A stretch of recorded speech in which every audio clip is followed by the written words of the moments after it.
Hello student, good morning.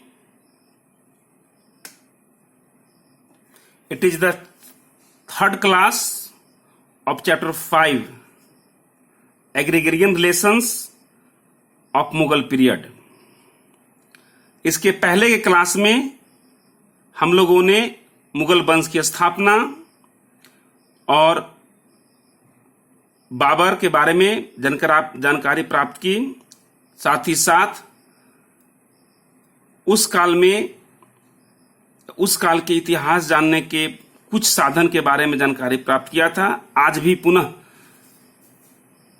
अन्य ऐतिहासिक स्रोत के बारे में जानकारी प्राप्त करेंगे। मुगल कालीन इतिहास, विशेष तौर पर कृषि इतिहास जानने का क्या क्या साधन रहे हैं, क्योंकि यह चैप्टर पूरी तरह से कृषि इतिहास पर बेस्ड है। तो पहला नाम आता है अकबरनामा का। अकबरनामा का ही एक पार्ट है आईने अकबरी। पिछले क्लास में हम लोग अकबरनामा के लेखक अबुल फजल और अकबरनामा के बारे में जानकारी प्राप्त की थी। अभी अकबरनामा के विस्तृत कहानी पढ़ेंगे।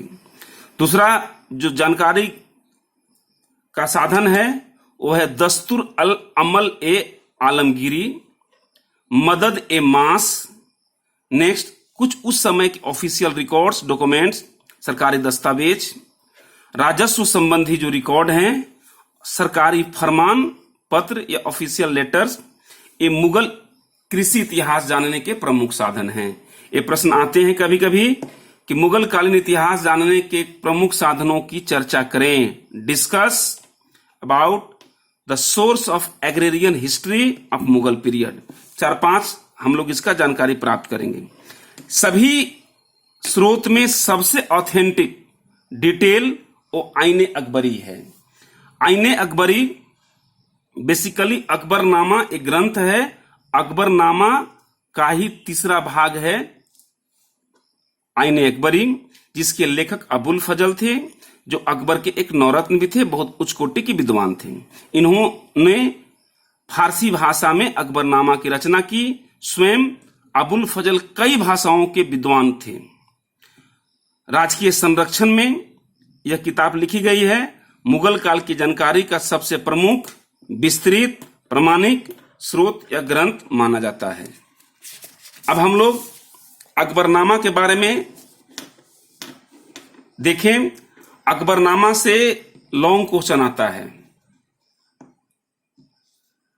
Right a note of on आईने अकबरी। आईने अकबरी या अकबरनामा पर एक लेख लिखें। या अकबरनामा मुगल इतिहास जानने का सबसे प्रमुख स्रोत है, विवेचना करें। डिस्कस आईने अकबरी और Akbarnama was the prime source of Mughal history, discuss it. तो अभी देखेंगे कि एक मेन जो किताब है, ग्रंथ है, उसका नाम अकबरनामा है। अकबरनामा को 3 भाग में बांटा गया है। यहां भाग का मतलब भाग कहिए, वॉल्यूम कहिए, सेक्शन कहिए, पार्ट कहिए, एक है। इसको फारसी में जिल्द कहते हैं। जिल्द 3 वॉल्यूम है।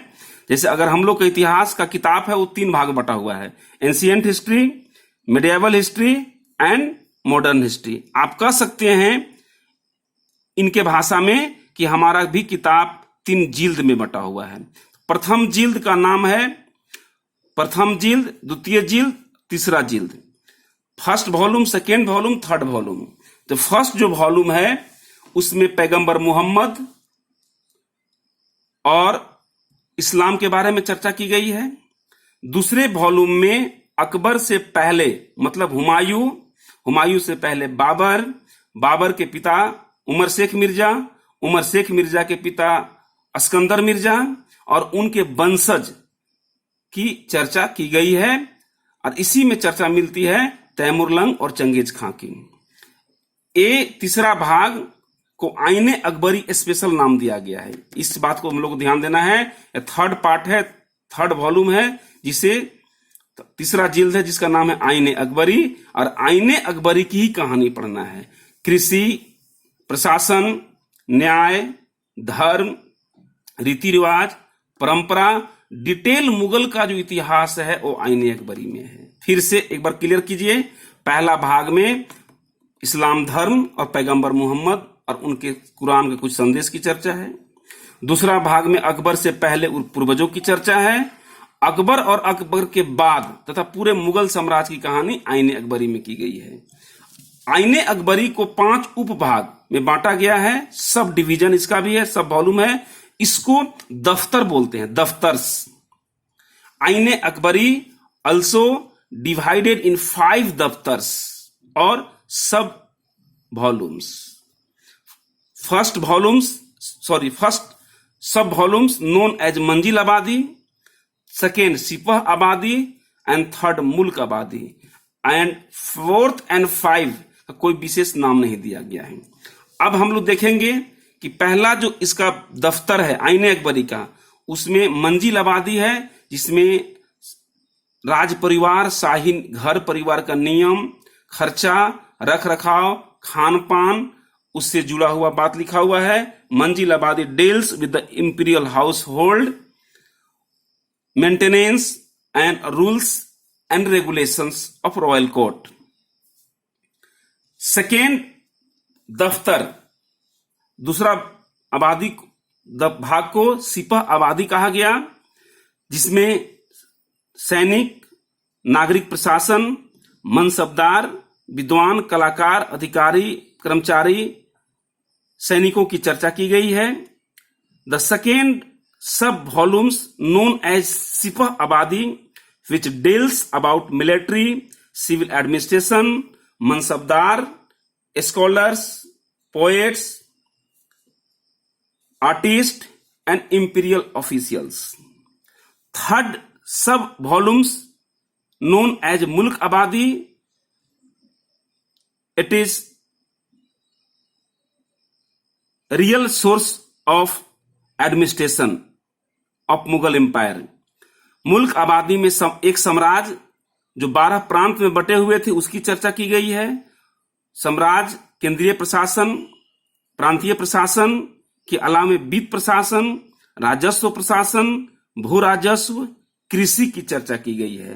डिटेल हम लोग की कहानी जो पढ़ना है वो मुल्क आबादी की कहानी है। कृषि के प्रकार, खेती बाड़ी, खेत के प्रकार, भू राजस्व, किसान के प्रकार, इस इंटायर चीज की जानकारी मुल्क आबादी में की गई है। Empire, province, finance, revenue, land revenue, agriculture, etc। 4th and 5 दो जो दफ्तर हैं, ये दोनों को संयुक्त रूप में धार्मिक रीति रिवाज, उत्सव, सभ्यता, संस्कृति, साहित्य, कला, अकबर के शुभ वचन, दीन इलाही धर्म से जुड़ा हुआ कहानी है। इस प्रकार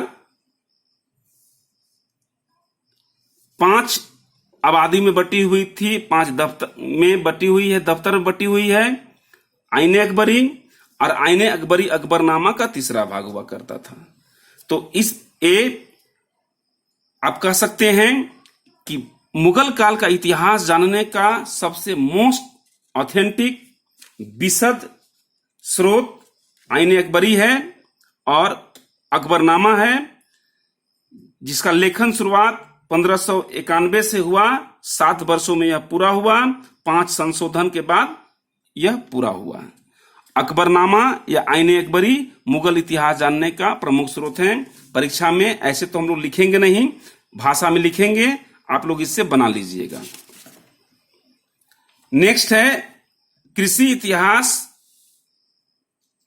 लेखन के स्रोत के रूप में आईने अकबरी की प्रयोग की समस्या।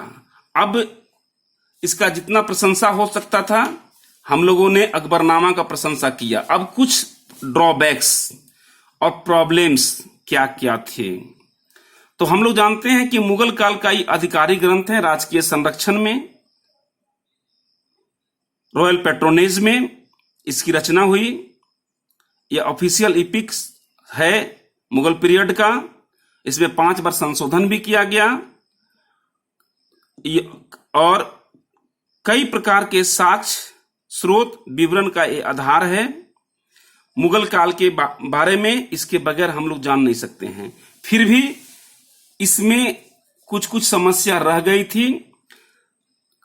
इतिहासकार इसको अलग अलग दृष्टिकोण से विवेचना करते हैं तो पाते हैं कि इसमें भी कई प्रकार की समस्या थी। पहला है कि मुगल शासक के संरक्षण में यह ग्रंथ की रचना की गई है, अर्थात सत्ताधारी वर्ग का दृष्टिकोण इसमें ज्यादा दिखाया गया है। It is written under the royal patronage और टू मच ऑटोक्रेसी व्यू इसमें रखा गया है। स्पष्ट है कि यह उदार नहीं है, निष्पक्ष नहीं है, तटस्थ नहीं है, वन साइडेड लिखी गई है। इसमें बहुत से अर्थमेटिक्स, टोटलिक्स गलती की भी संभावना पाई गई है। It is not accurate of arithmetical point of view.